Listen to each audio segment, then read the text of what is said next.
Motor vessel Touska, vacate your engine room. Vacate your engine room.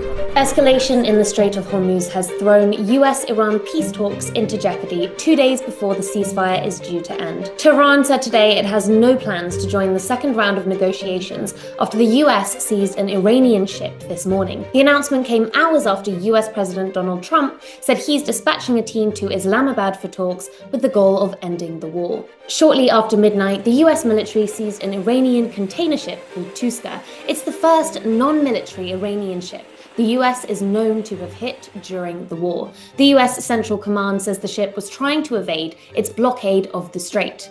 Iran says the US committed piracy and has threatened retribution. Trump imposed a naval blockade on the narrow waterway last Monday, hoping to neutralise Iran's chokehold on global energy. But today's maritime escalation has sent oil prices soaring once again, alongside fears of military escalation.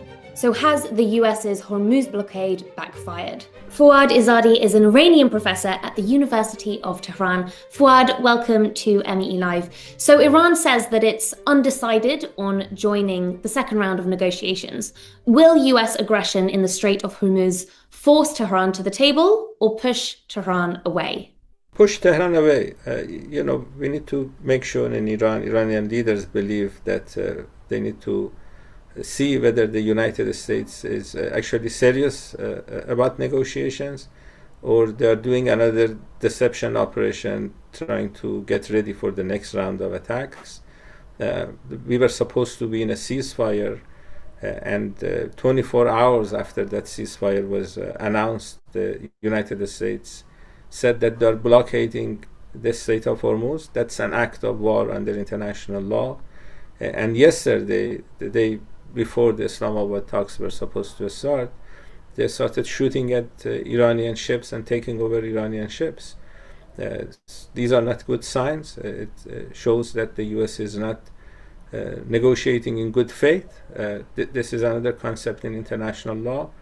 And when a country is actually negotiating good faith, they stop shooting at the other side and they lower the rhetoric. Trump is shooting at Iran and he's using profanity when he tweets about Iran. So we don't have any signs that he's serious. It's easy to understand Iran's rationale in saying that it's not going to attend negotiations under these conditions. But does it really have a choice? China and Russia are pressuring Tehran to continue talks. Is this not a bluff by Iran, an understandable one? But ultimately, do they actually have any option but to rejoin negotiations? So far, the United States has given Iran only one option, and that is to resist, because they don't seem to be interested in an agreement. The other day, Trump talked to Financial Times saying that he wants to take over Iranian oil. The next day, someone asked him, why do you want to take over Iranian oil? He says he's a businessman and he likes to make money. When you're dealing with these type of people, bullies, you have to resist, and you resist until they realize that this is a failed policy, and then they may be interested in negotiations, real negotiations, or reaching an agreement.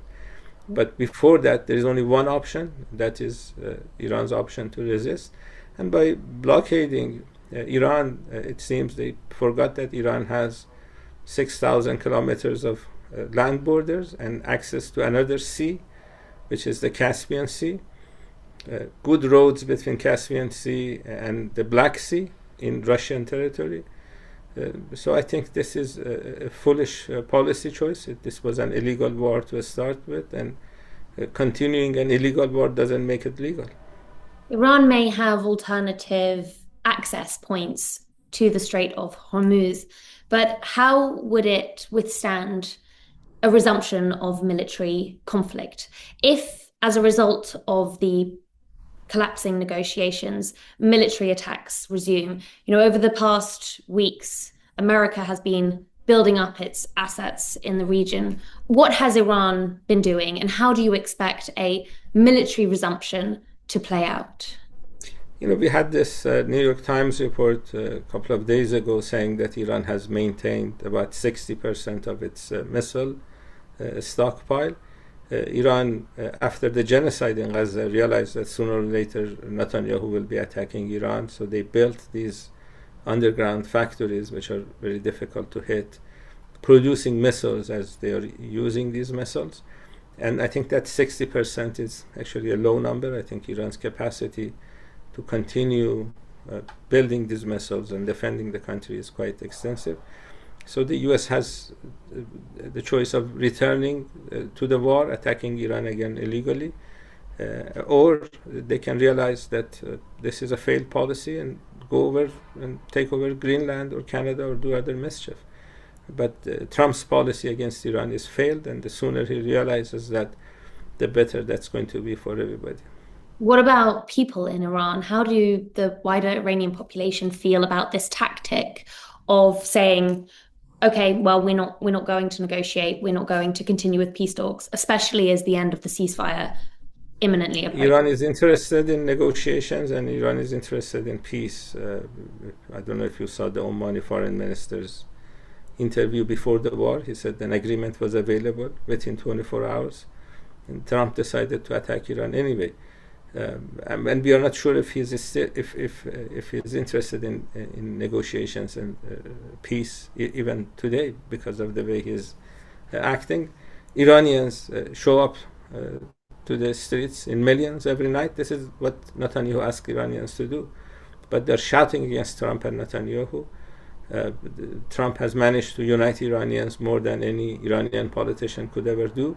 And the negotiating team is under a lot of pressure by these people, millions of Iranians, that don't want a negotiation that would result in a ceasefire that will be broken in a few weeks or a few months. Iran wants an end to this illegal war. They don't want to be facing two nuclear regimes every few months, attacking a country of over 90 million people. You cannot run a country when these type of regimes are attacking you.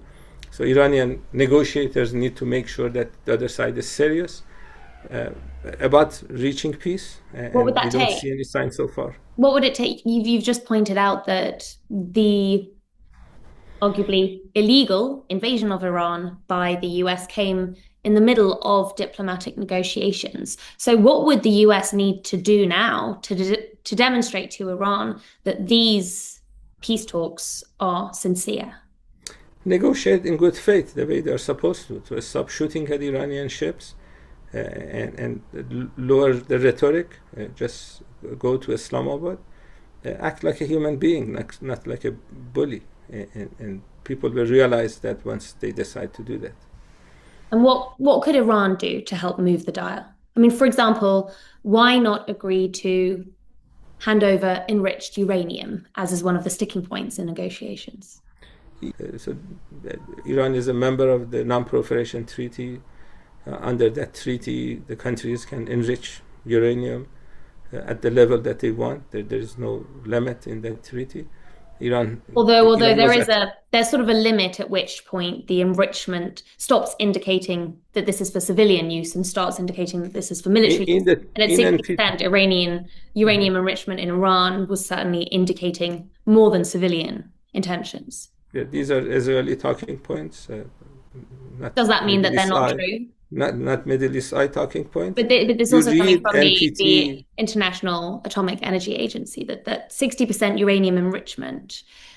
And of course, it goes without saying that Israel has its own nuclear warhead, which it has its own arsenal of nuclear warheads, which go against the treaty. But just specifically looking at Iran, while we're on this sticking point in negotiations, which is to do with uranium enrichment, could you perhaps help us understand what is the rationale for having such a stockpile of uranium enriched to such levels of purity?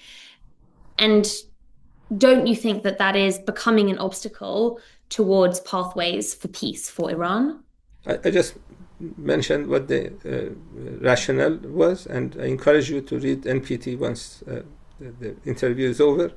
There is no limit on how much you can enrich, and there is no reason for Iran to have limits that is not in line with Iran's policies with regard to energy or defense policies or other things.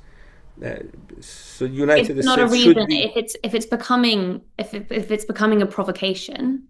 It's Is not that a not a reason? provocation. It's what the U.S. did, attacking Iran, killing 165 little girls on the first day. That is provocation. Killing more than 3,200 civilians. That is provocation. Attacking 250 hospitals. Attacking 20 universities. If you're forgetting that, and then blaming Iran for having a civilian nuclear program that was under the inspection of the International Atomic Energy Agency, and you come up with Israeli talking points, that is not rational. Well, it's one thing to say that these are Israeli talking points, but it's another thing to say that uranium isn't enriched at 60%. I mean, no other non-nuclear armed state has uranium enrichment at 60%. So maybe Iran is doing that to send the other side a message that if you attack Iran with nuclear weapons, Iran may decide to build nuclear weapons of its own. That's a good rationale. You don't want to be attacked by nuclear regimes. You're in UK probably. You don't want to have nuclear weapons dropped on you.